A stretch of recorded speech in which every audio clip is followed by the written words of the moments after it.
శుక్లాంబరధరం విష్ణుం శశివర్ణం చతుర్భుజం ప్రసన్నవదనం ధ్యాయేత్ సర్వవిఘ్నోపశాంతయే అగజా ఆనన పద్మార్కం గజాననమహర్నిశం అనేకదంతం భక్తానాం ఏకదంతముపాస్మహే ఏకదంతముపాస్మహే.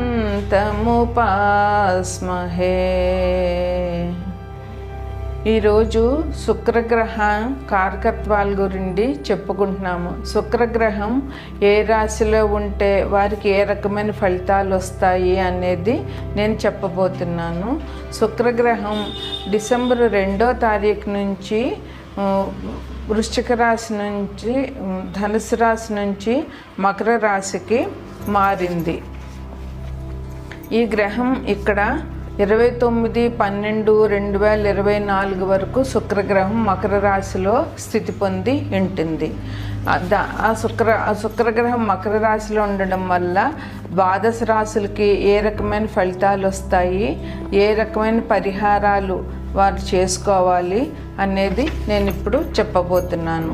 హిమకుంద మృణాలాభం దైత్యానాం పరమం గురుం సర్వశాస్త్ర ప్రవక్తారాం భార్గవం ప్రణమామ్యహం.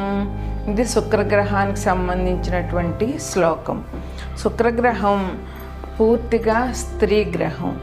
స్త్రీలకు సంబంధించిన విషయాలు శుక్రగ్రహంలో మనకి ఎక్కువగా కనిపిస్తాయి. శుక్రగ్రహం పూర్తిగా స్త్రీకి సంబంధించి ఇది జలతత్వ గ్రహం. అందువల్ల శుక్రగ్రహం స్త్రీ గ్రహం అయ్యి మనసుకి రంజింపజేసేటువంటి లక్షణాలు ఈ గ్రహానికి ఉన్నాయి. అంటే శుక్రగ్రహం పూర్తిగా స్త్రీలకు సంబంధించిన విషయాలనే సూచిస్తుంది. స్త్రీలకు అనుకూలంగా ఉంటుంది. శుక్రగ్రహం అనుకూలంగా ఉంటే నగలు, నాణ్యాలు, విలాస వస్తువులు అన్నీ ఉంటాయి. మనిషికి కావలసింది ముఖ్యంగా ఆనందం, కుటుంబ సౌఖ్యం ఉండాలి. ఇవి ఉంటే మనిషి సంతృప్తిగా ఆనందంగా ఉండగలడు. ఈవెన్ డబ్బు లేనివాడైనా సరే మనసుకు ఆనందంగా ఉంటే, మనసు మంచిగా ఉంటే ఆనందంగా ఉంటాడు. డబ్బు అనేది రెండో ప్రయారిటీ అవుతుంది ఏ మనిషికైనా. అట్లాంటి వారికి శుక్రగ్రహం బాగా ఉంటే మనసు ఆనందంగా ఉంటుంది, మనిషి ఆనందంగా ఉంటాడు, కుటుంబంతో సౌఖ్యాలతో ఉంటాడు. అదేవిధంగా సంఘంలో కూడా సౌఖ్యంగా ఉంటాడు, ఇరుగు పొరుగు వారితో మంచిగా ఉంటాడు. తన వల్ల తన చుట్టూ ఉన్న వారికి కూడా ఉపకారం చేస్తూ తన వల్ల తన కుటుంబానికి, తనకి, తన చుట్టుపక్కల వారికి, సంఘానికి, అదేవిధంగా దేశానికి ఎంతో ఉపయోగకారిగా మారుతాడు. అదే మనసు బాగోలేనప్పుడు ఆ మనిషి చాలా విచారం పొందుతాడు, చాలా కోపగ్రస్తుడవుతాడు. ఇంకా దుర్మార్గుడైతే కనుక సంఘ విద్రోహ చర్యలకు కూడా పాల్పడతాడు. అందువల్ల శుక్రగ్రహం అనుకూలంగా ఉంటే మనిషి ఇల్లు కొనుక్కోగలుగుతాడు, వాహనాలు కొనుక్కోగలుగుతాడు, నగలు, నాణ్యాలు, డబ్బు అన్నీ కూడా బాగా వస్తాయి శుక్రగ్రహం వల్ల. శుక్రగ్రహం కారకత్వాలు ముఖ్యంగా ఏంటంటే నగలు, వజ్రాలు, పాలు, పెరుగు, స్త్రీలు, తెల్లటి పుష్పాలు, రసాలు, అన్ని రసాలు, ద్రవ పదార్థాలు, సుఖం, దాంపత్య సుఖం, ఫ్యాషన్ టెక్నాలజీ, వ్యాపారం, ఇంటీరియర్ డిజైనింగు, అట్లాగే డిజైనింగు, అన్ని రకాల డిజైన్లు, అదే లేడీస్ టైలర్సు, ఇట్లా బట్టలు, వస్త్రాలు, తెల్లటి వస్త్రాలు, అట్లాగే బిల్డింగ్స్, వెహికల్స్, ఇవన్నీ కూడా వ్యాపారం. కాస్మెటిక్స్, స్త్రీలకు సంబంధించిన కాస్మెటిక్స్, గాజులు, వస్త్రాలు, నగలు, నాణ్యాలు, ఇవన్నీ కూడా శుక్రుడు కారకత్వాల్లోకి వస్తాయి. శుక్రుడు అలాగే వాద్య పరికరాలు కూడా, మ్యూజిక్ సంబంధించిన పరికరాలన్నీ కూడా శుక్రుడికే సంబంధిస్తాయి. అది ఒక వ్యక్తి మ్యూజిక్ నేర్చుకుంటున్నాడన్నా, కళలలో ఆరితేరుతున్నాడన్నా అతని శుక్రగ్రహం చాలా బాగుందని చెప్పవచ్చు. అదేవిధంగా కవిత్వం రాయడము, సినీ రచయితలు వీళ్ళందరూ కూడా శుక్రగ్రహ కారకత్వం, శుక్రగ్రహం వాళ్ళకి బాగా అనుకూలంగా ఉంటే వారు మంచి అభ్యున్నతిలోకి వస్తారు. శుక్రగ్రహం ముఖ్యంగా వివాహం, పురుషులకి వివాహం జరగాలి అంటే శుక్రగ్రహం అనుకూలంగా ఉండాలి. పురుషుడి జన్మజాతకంలోంచి శుక్రగ్రహం ఎక్కడుందో చూసి అతని భార్య ఎటువంటిది, ఎలా ఉంటుంది, ఎక్కడి నుంచి వస్తుంది, ఆమె బిహేవియర్ ఎలా ఉంటుంది అన్నది కూడా చెప్పడానికి వీలవుతుంది. అందువల్ల శుక్రగ్రహం ముఖ్యంగా పురుషులకి వివాహాలని ఇస్తుంది. అదే శుక్రగ్రహం పాడైనట్లయితే ఇప్పుడు మనం చెప్పుకున్నవన్నీ రివర్స్ అవుతాయి. ఆనందం ఉండదు, ఇల్లు కొనుక్కోవాలంటే కొనుక్కోలేరు, వాహనం కొనుక్కోవాలంటే కొనుక్కోలేరు. అదేవిధంగా ఒకవేళ శుక్రగ్రహం పాడైనట్లయితే అనారోగ్యాలు ఏంటంటే జననేంద్రియాలకు సంబంధించిన అనారోగ్యాలు, కిడ్నీలు పాడైపోవడము, స్త్రీలకు సమస్యలు, ఋతు ప్రాబ్లమ్స్, ఋతు సమస్యలు, టైంకి పీరియడ్స్ రాకపోవడము, ఫెలోపియన్ ట్యూబ్స్ పాడవడము, అండాశయ క్యాన్సర్లు, అండాశయంలో ప్రాబ్లంలు, ఇవన్నీ కూడా వీరికి వస్తాయి. అదే శుక్రుడు బాగా ఉంటే పరస్పరం అందరి మీద ప్రేమాభిమానాలు ఉంటాయి. శృంగారంలో కూడా శుక్రుడు చాలా సహకరిస్తాడు బాగున్నప్పుడు. అదే బాగులేనప్పుడు శృంగారంలో కూడా భార్యాభర్తలకి పరస్పరం ప్రేమ అభిమానాలు ఏముండవు. ఇవన్నీ కూడా శుక్రగ్రహ కారకత్వాల్లోనికి వస్తాయి. తదుపరి ధనుసు రాశి. ధనుసు రాశికి అధిపతి గురువు. ఈ గురువు వృషభంలో స్థితి పొంది ఉన్నారు. ఈ ధనుసు రాశి నుంచి 2వ ఇంట్లో అంటే మకరంలో శుక్రుడు ఉన్నాడు. 2వ ఇల్లు అంటే మాట, కుటుంబం, ఆహారం, ఇవన్నీ 2వ ఇంట్లోకి వస్తాయి. అంటే ధనుసు రాశిలో ఉన్నటువంటి వ్యక్తులకి, స్త్రీలైనా పురుషులైనా 2వ ఇల్లు మకరమైంది, మకరంలో శుక్రుడు ఉన్నాడు కనుక వీరు మాట మంచిగా ఉండాలి. అదే శుక్రుడు అనుకూలంగా ఉన్నవాళ్ళు ఎంతో మంచిగా మాట్లాడతారు, వారి మాటల్లోనే మాధుర్యాన్ని కురిపిస్తూ ఉంటారు. అందువల్ల వారికి కుటుంబంలో కూడా చాలా సుఖంగా ఉంటుంది. ఎందువల్లంటే ఇంట్లో మనం మంచిగా మాట్లాడుతున్నప్పుడు ఇందులో పరస్పరం ఎవరు గొడవకి ఒకవేళ గొడవ పెట్టే మనిషి ఇంట్లో ఉన్నా కూడా వాళ్ళు కూడా తగ్గిపోతారు. అందువల్ల మాట వల్ల మంచి జరుగుతుంది కనుక మంచిగా కుటుంబ సభ్యులతో మాట్లాడడము, తల్లిదండ్రులతో గౌరవించడము, ప్రేమగా మాట్లాడడము, వారితోటి కలిసి భోజనం చేయడము, వాళ్ళతో కలిసి బయటకు తీసుకెళ్ళడము, వాళ్ళ మనసుకి సంతృప్తికరంగా ఉండేలాగా వీళ్ళు ప్రవర్తించినట్లయితే చాలా కుటుంబ సౌఖ్యం బాగుంటుంది. కుటుంబం బాగున్నట్లయితే ఏ వ్యక్తికైనా బయటికి వెళ్ళి ఉద్యోగం చేయగలుగుతారు, అందరితోటి మాట్లాడగలుగుతారు. కుటుంబంలోనే ప్రాబ్లమ్స్ ఉండి కుటుంబంలో గొడవలు ఉన్నప్పుడు ఎప్పుడు ఇంట్లోంచి బయటకు పోదామా అని వ్యక్తి చూడడం జరుగుతుంటుంది. కుటుంబ సౌఖ్యం ఇంట గెలిచి రచ్చగలవమని సామెత మనది. ఇంట్లోనే మనకి గొడవలు పెట్టుకుని కుంపట్లు ఉంటే బయటకు వెళ్ళి ఇంకా వాళ్ళు ఏం సుఖంగా ఉండగలుగుతారు, ఉద్యోగం కూడా చేయలేరు కొంతమంది పురుషులైనా స్త్రీలైనా సరే ఇంట్లో సుఖం లేకపోతే. అందువల్ల వీళ్ళు కుటుంబంలో సుఖంగా సంతోషంగా ఉంటారు. ఇప్పుడు ప్రస్తుతం ఈ ధనుసు రాశిలో ఉన్న వారికి 2వ ఇంట్లో శుక్రుడు మంచి పొజిషన్లోనే ఉన్నాడు కనుక వీళ్ళు సుఖంగా ఆనందంగా ఉండగలుగుతారు. అదేవిధంగా మంచి భోజనం కూడా చేయగలుగుతారు. ఎందుకంటే 2వ ఇల్లు మంచి ఆహారం కూడా, వీరు ఆరోగ్యానికి సరిపడేటువంటి ఆహారాన్ని భుజించడం వల్ల అనారోగ్య పాలు కాకుండా ఉంటారు.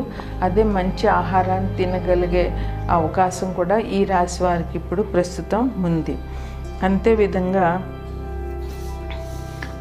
మాట మాట మంచిగా ఉంటుంది. ఈ వీరికి ఈ రాశి వాళ్ళకి కొంచెం అందంగా అలంకరించుకోవడము, అందంగా తయారవడం కూడా ఈ రాశి వారికి బాగా ఉంటుంది. అదే గురువు ఈ రాశికి అధిపతి కనుక, గురువు శుక్రువు ఈ 2 శుభగ్రహాలు కనుక ఈ రాశి వారికి సహజంగానే దైవభక్తి అనేటటువంటిది ఉంటుంది. అందువల్ల వీరు ఇంకా దైవ కార్యాలు చేయడము, దానాలు చేయడము, అమ్మవారి పూజ చేయడము, శివాభిషేకం చేయడము, గురువులతో గురువు అంటే దక్షిణామూర్తి, సాయిబాబా ఇట్లాంటి ఆలయాలు సందర్శించడం వల్ల ఈ రాశి వారికి శుక్రగ్రహం ఇంకా అనుకూలంగా ఉండి చాలా బాగా ఉంటుంది. అదే శుక్రుడు బాగలేని వాళ్ళకైతే మాట వల్ల విరోధాలు, ఎందుకంటే మాటే మనిషికి శత్రువునైనా మిత్రునైనా చేస్తుంది. మనసులో ఎట్లా ఉన్నా మంచిగా పైకి మాట్లాడిన వాళ్ళకి విరోధులు తక్కువగా ఉంటారు. మాట అనేది చాలా ఒక్కసారి మాటలు మాట్లాడితే, ఒక్కసారి మనసు విరిగితే ఎవరు ఇంకా ఈ మనిషి వంట చూడరు. అందువల్ల మంచిగా మాట్లాడడము, అదే మంచిగా మాట్లాడకుండా కోపంగాను విసుగ్గాను ఎదటి వాళ్ళని తిట్టినట్టు మాట్లాడితే రెండో రోజు ఆ మనిషి మన మొహం కూడా చూడరు. అందువల్ల మాట అనేది చాలా కష్టం, మాట్లాడడం చాలా కష్టము మంచిగాను. అందుకని శుక్రుడు బాగలేని వాళ్ళు, ఈ రాశిలో వాళ్ళు మంచిగా మాట్లాడడం ఫస్ట్ ప్రయత్నం చేయండి. మాట వల్ల విరోధుల్ని పెంచుకోకండి. ఇంకొకటి, మాట వల్ల ఇంట్లో వాళ్ళని కూడా అస్తమానం విసుక్కుంటూ ఉంటే వాళ్ళకు కూడా వీళ్ళు ఎంత పెట్టినా కూడా వాళ్ళ మీద మనసు అనేది రాదు. అందువల్ల కుటుంబ సభ్యులతో కూడా మంచిగా పరస్పరం మాట్లాడడము, ఏదైనా చేయలేకపోయినా ఎందుకు చేయలేకపోతున్నాము, ఎందుకు పిల్లలు అడిగారు, సపోజ్ ఏదో కోరిక వాళ్ళకి ఎక్కడికో తీసుకెళ్ళమనో లేకపోతే ఏదో కొనమనో అడిగారు, వాళ్ళని నచ్చజెప్పి మంచిగా మాట్లాడితే పిల్లలైనా సరే వింటారు, భార్య అయినా వింటుంది, ఎవరైనా వింటారు. అందువల్ల మంచిగా వాళ్ళని కన్విన్స్ చేసి వాళ్ళతో మంచిగా మాట్లాడడం వల్ల విరోధాలు తగ్గుతాయి, దానివల్ల కుటుంబంలో కలహాలు తగ్గుతాయి. అందువల్ల మనసు ప్రశాంతంగా ఉంటుంది, జీవనం సుఖజీవనం అవుతుంది. అదేవిధంగా వీరు శుక్రుడిని అనుగ్రహం చేసుకోవడానికి గురువుకు సంబంధించిన ఆరాధన చేయాలి, అమ్మవారి ఆరాధన చేయాలి, ముఖ్యంగా శివ పూజ చేయాలి. ఇవి చేయడం వల్ల వీరికి పరిహారాలు జరిగి మంచిగా అభివృద్ధిలోకి వస్తారు. ఇప్పుడు శుక్రగ్రహం అనుకూలంగా లేకపోతే చేయవలసిన పరిహారాల గురించి చెప్తున్నానండి.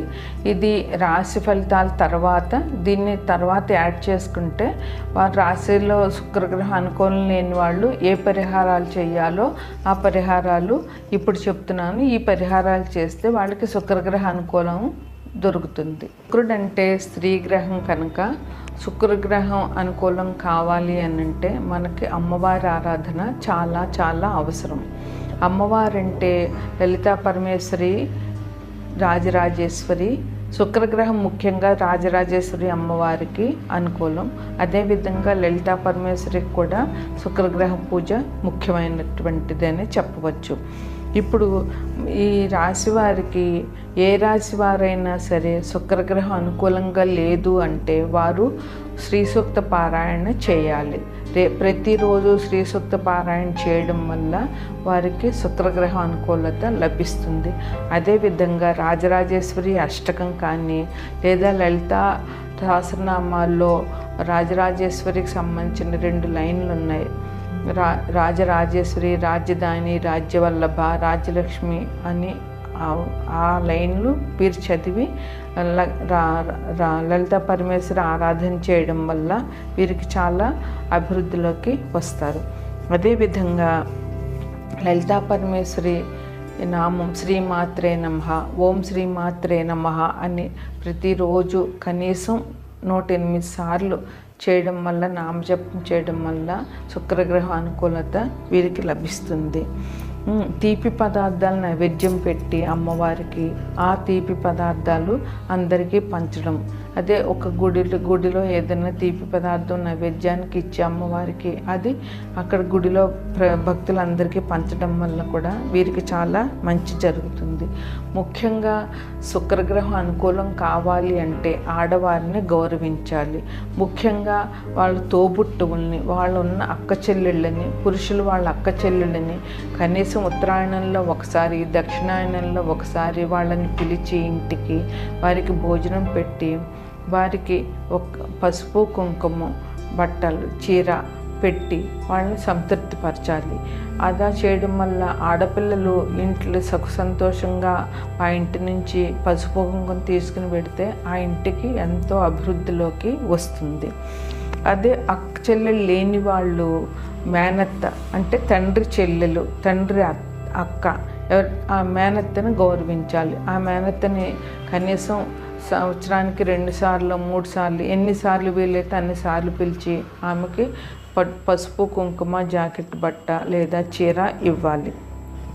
అదేవిధంగా ముందుగా ఇంట్లో తల్లిని పూజించాలి. ప్రతిరోజు తల్లి కాళ్ళకి నమస్కారం చేస్తే ఏ గ్రహమైనా అనుకూలంగానే ఉంటుంది. ఎందువలనంటే శని భగవానుడైనా సరే వృద్ధుల్ని ఆదరించమని చెప్తాడు. గురువు మా శుభగ్రహం కనుక ఆయన అదే చెప్తాడు. అదేవిధంగా అమ్మవారు శుక్రుడు చంద్రుడు అమ్మవారి అవతారం కనుక వాళ్ళు అమ్మవారిని తల్లిని పూజించమని చెప్తారు. ఎందుకంటే ముందు తల్లే మనకి మొదటి గురువు, బంధువు అన్నీ ఆమె. అందువల్ల తల్లిని పూజించడం, ప్రతిరోజు తల్లికి పాదాలకు నమస్కారం చేయడము, మీరు ఆఫీస్కి వెళ్ళేటప్పుడు తల్లి పాదాలకు నమస్కారం చేయడము, లేదా ఏదైనా ఒక మంచి పని మీద వెళ్తున్నప్పుడు అది అబ్బాయిలైనా అమ్మాయిలైనా పెద్దవాళ్ళైనా ఎవరైనా సరే తల్లికి నమస్కారం చేసి బయటకు వెళ్తే ఆ పనిలో మీకు విజయం తప్పకుండా సిద్ధిస్తుంది. అదేవిధంగా భార్యని అందరినీ వదులుకుని తన కుటుంబాన్ని వదులుకుని నీ ఇంటికి వచ్చిన భార్య నిన్ను గౌరవించకపోతే ఆమె పాడే దుఃఖం అంతా కుటుంబాన్ని మొత్తానికి తగులుతుంది. అందువల్ల భార్యను గౌరవించాలి. అంతేకాకుండా ఓం భార్గవాయ నమః అనే మంత్రాన్ని కనీసం 11 సార్లు లేదా 21 సార్లు ప్రతిరోజు చెప్పాలి. ఇంకొకటి ఏంటంటే శుక్రునికి సంబంధించినటువంటి నవగ్రహ స్తోత్రం ఒకటి ఉంది. హిమకుంద మృణాలాభం దైత్యానం పరమం గురుం సర్వశాస్త్ర ప్రవక్తారం భార్గవం ప్రణమామ్యహం. దీనిని కనీసం 11 సార్లు లేదా 21 సారి ఓపిక శ్రద్ధ చేయగలిగిన ఓపికన్న వాళ్ళు 108 సార్లు చేయడం వల్ల శుక్రగ్రహ అనుకూలత తప్పకుండా సిద్ధిస్తుంది. సౌందర్యలహరి పారాయణ ఈరోజు ఇప్పుడు చాలా ప్రసిద్ధిలో ఉన్నది. అందువల్ల సౌందర్యలహరి పారాయణ చేసిన లేదా సౌందర్యలహరి విననా కూడా వీరికి చాలా మంచి జరుగుతుంది. అదేవిధంగా పౌర్ణమి రోజున వెన్నెల్లో కూర్చుని లలిత అమ్మవారి సహస్రనామం కానీ అష్టోత్తరం కానీ చేయడం వల్ల అమ్మవారి అనుగ్రహాన్ని పొంది శుక్రగ్రహ అనుకూలాన్ని పొందుతారు. ఇది శుక్రగ్రహ పరిహారంగా మీరు భావించండి. నమస్కారం.